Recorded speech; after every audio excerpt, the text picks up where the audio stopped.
My name is Bailey Morgan. I am 32 years old, a single mother to a bright, curious little boy named Eli. I work 2 jobs and take on late-night freelance gigs just to keep us afloat. Life isn't easy, but I've built a quiet strength from the pieces that others have tried to break. The night everything changed started at my cousin's engagement dinner. Madison Clark was the bride-to-be, elegant, adored, and practically glowing in a satin dress that probably cost more than my monthly rent. I hadn't spoken to her in half a year, not since she cracked a joke at a baby shower about me collecting diapers and regrets. I let it slide then, smiled to keep the peace. But the sting had never left. So when I received the invitation, cream cardstock, gold lettering, perfectly pretentious, I hesitated. My mother called 3 times to push me to go. Just show up, Bailey. Smile, be polite. Don't cause a scene. That was always her advice, so I went. For her. For appearances. For Eli. I found my nicest dress, a little wrinkled and a little tight, borrowed heels from a neighbor, and let Eli pick out the necklace. He chose a silver heart. Said it looked like his. We walked into that upscale restaurant, white tablecloths, dim lights, wine glasses like crystal trophies, and I could already feel it. The tension behind fake smiles. The polished judgment. The roles everyone had already assigned. But what I didn't know that night was this: I wouldn't leave that room broken. I wouldn't be the one shrinking. The joke would shift. The room would turn. And for the first time in a very long time, someone would finally stand up, not for a perfect image, but for the truth. Madison and I used to be close when we were kids. But somewhere between college admissions and family reunions, she became the golden girl, and I became the quiet disappointment. She graduated with honors, traveled the world, dated successful men. I got pregnant at 23, raised a child alone, and started over more times than I could count. The difference between us wasn't just life choices. It was how the family chose to narrate our stories. Madison was the achiever. I was the example of what not to become. At the dinner, I was seated at the far end of the long table, next to my mother and Aunt Lorraine, who spent the first 10 minutes showing me her dog's Halloween photos and pretending I didn't exist outside of being Eli's mom. Madison floated around the room like royalty, giving air kisses and effortless compliments. She barely acknowledged me. When she did, it was with that sharp kind of politeness that feels more like a jab than a gesture. "You came alone?" she asked, eyebrows lifted. "Just me and Eli," I replied, steady. "Oh well, the kids' table is that way," she said, already turning her back before I could respond. My mother leaned in and whispered, "Just keep your head down. You look nice tonight." Not beautiful. Not I'm proud of you. Just nice. As if that's all a single mother was allowed to be: pleasant, quiet, forgettable. I tried to blend in, to survive the evening. Eli sat at the kids' table, coloring spaceships on a napkin and giggling, with strangers like only children can. Meanwhile, I passed butter and offered smiles, all while navigating the shallow conversations and polite condescension of relatives who hadn't called me in years, but still thought they knew what was best for my life. Beneath the surface of those clinking glasses and rehearsed toasts, there was a current of judgment. Every word, every look, reminded me that I was tolerated, not accepted. The fact that I worked late shifts and came home to bedtime stories and overdue bills was irrelevant to them. I wasn't a story worth telling. I was a warning whispered behind closed doors. And yet, I stayed seated. For Eli. For the girl I used to be, the one who thought families were supposed to be safe places. I kept thinking, maybe if I smiled enough, played along enough, someone would finally see me. But deep down, I knew better. These people didn't want to see me. They wanted me quiet. They wanted me small. And for far too long, I had given them exactly that. The moment came during the main course, just after the plates were cleared and the wine glasses had been refilled. Madison stood up with practiced grace, tapping her champagne flute with a silver fork, her diamond ring catching the light like a camera flash. All eyes turned to her. "I just want to say," she began, with a polished smile, "how grateful I am to be surrounded by so much love tonight." Polite applause. A few soft cheers. Then she turned her gaze, slowly, toward me. "I hope," she said with a half laugh, "I never end up like some people, single, pushing 30, and raising a kid alone." The room exploded in laughter. Not the kind of awkward chuckle you give when someone crosses the line. Real laughter. Loud, comfortable, cruel. My uncle, her father, slapped the table and added, "You know what they say, men don't want used goods." That's just how it is." Even my mother gave a soft laugh, covering her mouth with her hand like it made it less painful. I sat frozen. My skin burned. My heart thudded in my chest like it was trying to run. I kept my eyes down, gripping my napkin under the table so hard the fabric crumpled into a knot. Across the room, Eli was still drawing his spaceship, blissfully unaware. I wanted to disappear. Not one person spoke up. Not one voice said, "That's enough." Even those who looked uncomfortable said nothing. Because it was easier that way. Because I had been cast in this role for so long, the cautionary tale that challenging it now would be inconvenient. Madison, satisfied with the laughter, moved on. She made another joke about how Dylan had to give up video games and that he wouldn't survive marriage without her telling him what to wear. The laughter was thinner this time. Some people shifted in their chairs. But still, no one interrupted. My aunt leaned in and whispered, "Oh honey, don't take it personally. Madison just likes to be the center of attention." But it wasn't about attention. It was about power.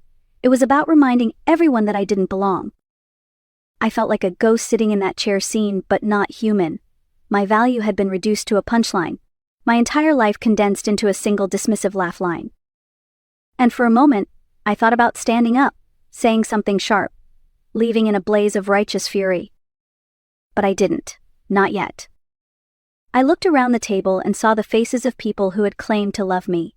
And I realized their love came with conditions. With silence, with shame. So I sat there, my hands trembling, my chest tight, my mind screaming while my face stayed still. I reminded myself, I am not what they say I am. I thought of Eli just a few feet away, safe in his own little world of crayons and stars. And I made a promise to myself, I would not let their mockery rewrite the truth of who I was. I didn't know it then, but someone else in that room had heard everything too. And he wasn't going to stay silent. The room was still humming with low laughter and murmurs when Dylan Madison's fiancé stood up. He didn't say a word at first. Just pushed his chair back and began walking, not toward the bathroom or the bar, but toward me. Chairs stopped shifting. Forks paused mid-air. Even Madison stopped mid-sentence, eyes narrowing as he passed. He walked the full length of the table and stopped right beside me. "I think they should know something," he said. Silence. Real silence. The kind that thickens the air and holds your breath hostage. Madison blinked rapidly, confused. My Uncle Reuben lowered his glass. My mother finally looked at me instead of through me. Dylan turned to face the room, his voice calm but unshakable. "Tessa," he said, addressing Madison by her middle name, "that wasn't just a joke. That was cruel." She tried to interject, but he raised a hand. "No, I need to say this." He looked around, locking eyes with people who moments ago had laughed. "You all treat Bailey like she's some kind of failure, like her life is something to mock. But what you don't know is that she's the strongest person in this room." I froze. My breath caught in my throat. 2 years ago, Dylan continued, I was laid off from my job. I spiraled. Fell into a depression. Started drinking more than I should have. Madison told me to snap out of it. Reuben said to stop being weak. But Bailey checked in on me every week. No one moved. She didn't just say kind words, she gave her time. She helped rewrite my resume. She connected me with someone she knew. She even babysat my niece so I could go to job interviews. He turned toward me. You didn't know me well, but you showed up when no one else did. You helped me out of something dark. You didn't want credit. You didn't expect praise. You just helped. He turned back to the crowd. So when you laugh at her, you're not just laughing at a single mom. You're mocking the person who helped me rebuild my life. You're mocking real strength. The silence thickened. Madison stood up, her voice rising. What are you doing? I'm being honest, Dylan said, his voice even. I've smiled through enough shallow compliments and fake toast tonight. But I'm not going to sit here and let you tear down someone good just to make yourself feel bigger. Her eyes narrowed. Are you trying to embarrass me? No, he said. You did that on your own. A few people looked away. One cousin stared into her wine glass like it held the answers. My Uncle Reuben's face flushed red. My mother sat stiff, her hands folded tight in her lap. Then Madison asked the question everyone else was silently thinking. Do you have feelings for her? Dylan looked at her like he didn't recognize the woman standing in front of him. I have respect for her. Deep respect. And if you spent less time performing perfection and more time truly listening, maybe you'd understand why that matters. His words hit harder than anything else that night, because it wasn't just about me anymore. It was about values. About what we choose to protect and what we choose to laugh at. About the kind of people we celebrate and the kind we overlook. I glanced around the table. No one dared speak. The judgment that had once been so loud now hung in the air like a fog, broken only by Dylan's quiet defiance. And in that moment, I realized something. For the first time in my adult life, someone was standing up for me. Not later in a text, not behind closed doors. Right there, in front of everyone. He had turned the spotlight away from my shame and cast it on their cruelty. And I wasn't the punchline anymore. After Dylan's words, the entire room felt frozen in place. No more laughter, no more clinking glasses. Just a silence so thick, it seemed to press against every wall. Madison remained standing, arms crossed, face tight with rage. She searched the room for support for someone to save her from the humiliation, but no one moved, no one backed her up. My Uncle Reuben finally muttered, "He's just emotional, don't take it so seriously." But Dylan didn't even look at him. He kept his eyes on the people at the table. "You want to talk about emotion?" he asked. "Let's talk about what it takes to raise a child alone. To work 2 jobs. To give your time to someone else without ever asking for anything in return. That's not weakness. That's strength." Madison narrowed her eyes. "You're making this about her." "No," he said quietly. "You already did. I'm just not letting you get away with it." Then he turned to me again.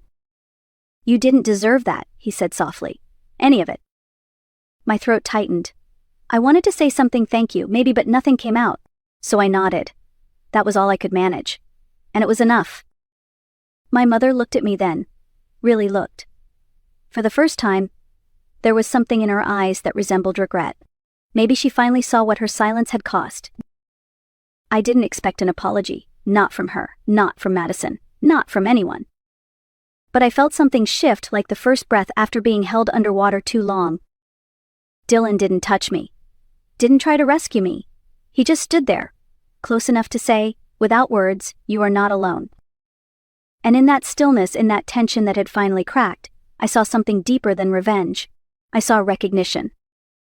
They hadn't broken me. They'd simply revealed themselves. And for once, I didn't shrink. I didn't retreat. I sat taller in my chair than I ever had before. I stood up. Not in anger, not in shame, just steady, whole. I looked around the table at faces that had laughed at me, pitied me, ignored me. I saw Madison sitting rigid, her cheeks flushed not with embarrassment but with fury. Reuben reached for his wine, pretending none of it mattered. My mother stared at her glass, fingers trembling. But I wasn't there for them anymore. I turned to L.E. He looked up from his napkin spaceship with a smile as wide as the sun. "Ready to go home, baby?" I asked. He nodded and slipped his hand into mine without hesitation. We didn't say goodbye. We didn't need to. As we walked past Dylan, he gave me a small nod. Not dramatic. Not showy. Just a quiet acknowledgement. You were seen. You mattered. I held Ali's drawing in one hand, his fingers in the other. And I walked out of that room with my head held high, not because I'd finally been defended, but because I had always been enough. They just hadn't seen it. But I did. And that was all I needed. We often talk about strength like it looks a certain way, loud, sharp, undeniable. But sometimes strength is quiet. It's choosing to show up when you know you'll be judged. It's holding your ground when no one else is standing with you. It's raising a child with love when the world keeps trying to shame you for doing it alone. Bailey Morgan didn't fight back with insults. She didn't storm out to prove a point. She stayed. She stood. And in doing so, she revealed more than just the cruelty of a room. She revealed the kind of courage that doesn't need to be loud to be heard. Madison thought the night was hers, that she could humiliate someone to draw the spotlight closer. But what she didn't realize is that real power doesn't come from controlling the room. It comes from telling the truth without apology. And Dylan, by standing up in that moment, reminded everyone that silence can be complicity, but one voice, one honest voice, can change everything. So if you've ever been the outsider, the quiet one, the one they called less than for not fitting their mold, remember this. You don't owe anyone your silence. You don't owe anyone your shame.